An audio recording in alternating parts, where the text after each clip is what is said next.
Hi, I'm Tim. Welcome to our channel and thanks for logging on. Today we're discussing a tribute to a cult hero of Laloque, Switzerland. This is the Zenith Chronomaster El Primero tribute to Charles Vermeaux. You can see this 2014 model year special edition to a Zenith all-time great on our website. Purchase it there. Subscribe to our YouTube channel if you enjoy these videos, and please click on the card in the upper right hand corner of the screen at any time during this video to see our full sales listing for this tribute timepiece with additional accessories included in the sale, high-resolution images for your desktop, and naturally complete pricing details for this open escapement Zenith El Primero. Now, the timepiece on my wrist represents a 2014 love letter to a man who saved the tooling dies, engineering drawings, and even some raw movements, all associated with the Zenith El Primero caliber, 1975 American ownership, then Zenith Radio, the electronics company that you probably associate with this name if you're an American, ordered that all mechanical watchmaking be ended and tooling sold for scrap, as the focus was to be on quartz watches, while Charles Vermeaux, who was a foreman of the watchmaking departments, actually hid all of that material in the attic of one of the cavernous manufacturer warehouses and didn't reveal to ownership that it was still extant until 1984-85, at which point the market for mechanical watches had once again picked up, and Zenith resumed manufacture of the El Primero both for its own timepieces and for many eager customers in the burgeoning luxury mechanical watch space. So in 2014, actually in several occasions, Zenith has issued tribute watches that celebrate Charles Vermeaux's foresight, and the signature of all of these has been this rich metallic blue.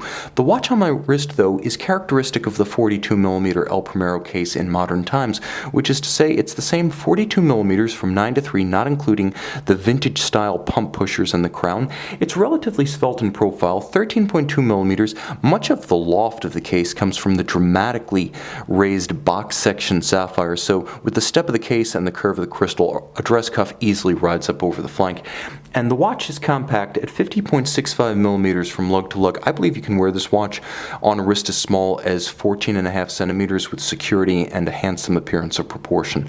Now, the case sits nicely thanks to lugs that are relatively short, and you can see how the strap is actually drilled pretty far inboard of the edge of the lugs, so it pulls straight down around the tight curve of a smaller wrist. It is a nice strap, both in materials and in feel. You can see it's a rectangular scale alligator leather, upscale and handsome in navy blue on top with a monotone stitch and folded edges. On the underside there is a inlaid rubber barrier between the wrist's oils, heat, sweat, and grit and the actual leather for comfort, but also for long-wearing durability of the strap. A little extra value, so too, is the double deployant steel clasp. Now, the double deployant ensures there isn't that one big up and over fold that can pinch a small wrist, so those sleight of wrist like myself, you'll like the double deployant. You'll also note that the cradle is curved to contour to the underside of the wrist, and there is a swing arm that bears a twin trigger actuation, so it's spring-loaded and it's twin trigger release, so it's not friction fit. It can't accidentally pop open. A handsome low-profile clasp that nevertheless gives you the security of a positive release deployant.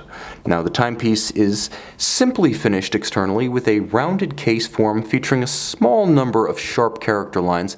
The outer geometry, the terminus of the lugs, sharply defined by creases along with a hairline bevel that spans the case band lug to lug, giving the watch a little bit more of a masculine character. A small amount of contrast in finish. As you can see, the lug tops are straight satin grained, and the case flanks as well as the bevels and the lug ends are of high polish. Again, there's that domed box section sapphire that must have been relatively pricey to specify because flat is cheapest, domed is next cheapest, box section with a rounded edge is downright pricey. But this is not a watch for which pennies were pinched. This is a tribute to a hero of the manufacturer, and it's appointed thusly. The dial, although considerably dynamic between the sunburst that reflects light, the faceted and applied indices, the multiple concentric tracks of calibration, and the manic open escapement, nevertheless is easy to read, as you have chronograph seconds at center, you have the chronograph minutes at 3 o'clock. You do have chronograph hours at 6, and then constant seconds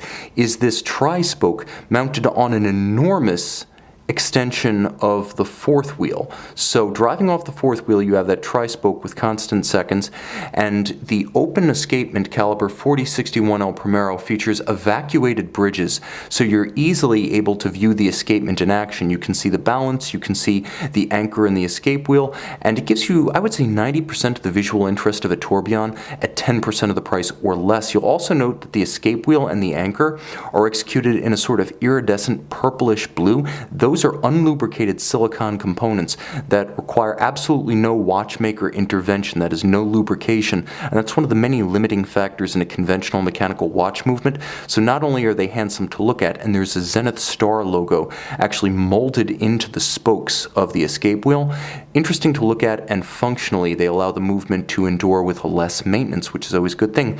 The bezel is fixed by screws and highly polished. It's very handsome, and of course the El Primero chronograph, beating away at 10 beats per second, 36,000 vibrations per hour, has a smoother sweep than a conventional chronograph, beating away at 8 or 6 ticks per second. Now, it's also worth mentioning, some beat away at 5. Datograph looking at you. On the back side, you can see the El Primero. This is the caliber 4061 with the special bridge architecture for the open escapement on the dial side. Still a 50-hour power reserve, still beautiful with the quirky combination of blued screws for movement adjustment and polished screws for component assembly. You'll note the column wheel, which you can see interacting with the horns and levers of the chronograph mechanism. You can see the lateral clutch moving out and in to activate and deactivate the chronograph function. 50-hour power reserve, again, despite the high rate escapement, an impressive achievement even today. Of course, the watch does not feature hacking seconds. The El Primero never has, but it is a very robust and tough timepiece. So while the architecture of the escapement and balance bridge may look delicate, make no mistake, it's a sports watch at heart. 50 meters water resistant. This is 100 meters water resistant. Better than expected. This is a watch that gives you more because Charles Remote gives you more.